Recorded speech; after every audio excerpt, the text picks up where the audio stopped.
Hai guys, jika anda pergi ke Kota Kinabalu, Sabah dan ingin mencuci kereta anda dengan begitu cepat, pergilah ke Speedy Car Wash Putatan Kota Kinabalu.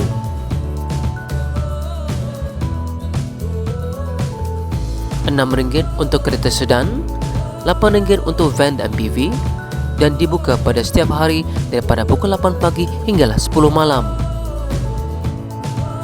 Dan di sini anda diberikan pilihan sama ada menggunakan water coating ataupun tidak.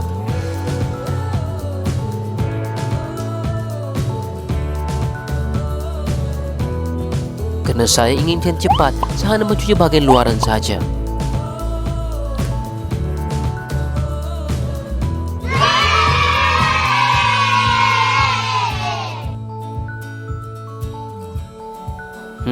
Pastikan sebelum masuk ke dalam mesin ini, anda tidak mengaktifkan radio serta tidak menarik handbrake anda.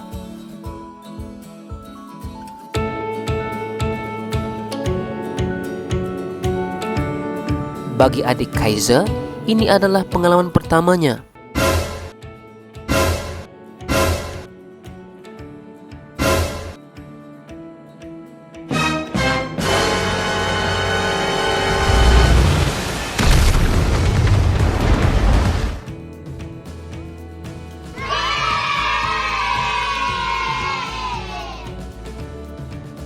Bagi mereka yang tidak pernah mengalami pengalaman car wash sebegini, marilah kita cuba.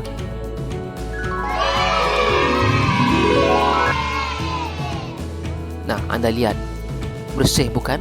Let's go guys.